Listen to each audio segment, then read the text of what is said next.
Wiwa intagba wa. Amo aikungba siwa tagba de. Ma mavo. Ena di aikungba eno lobo ena na nukunda agwenu de Jésus Christ sinkoma. Kwa bo. Lo rasanta leni we mi memba na khode ba kuluna sidegbe tuwe.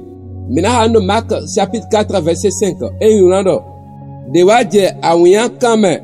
Fi eko gegede ma de ae. Enele ya wu. Lo ko support lo fine ha.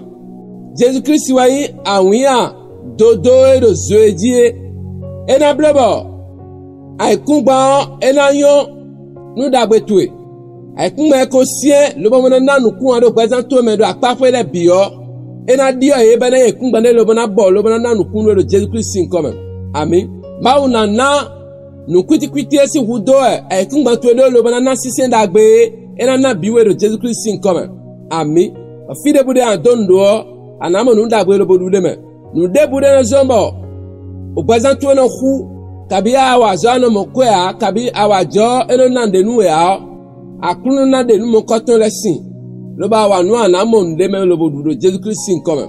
Ami. Fenu akunu tona pwede gban pa pwede bi. Bada gwe na bawe mo. Lo Jésus Christ sinkome. Ma una blote menwe. Do agbangba. Loba gbetole na wa obona wa dagwe nuwe.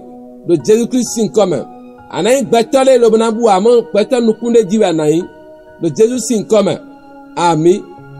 Maou na safo tu tuntero so gangandeji do aganu keta tuele benano ko esero zokuwe na sikpe ntiulo na wanuwe ha.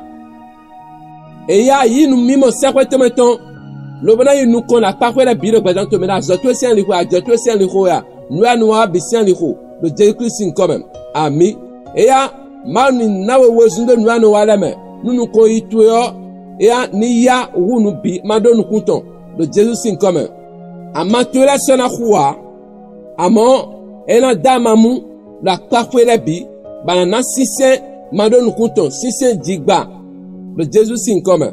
Sogudo tuyo ena yokpon town lobona bokunwe loba vitwe na ndu vivu vitiklitole na ndu melele do le nandu le Jésus sinkome. Ami adinu wele nkoton hu una amiro commentaire me.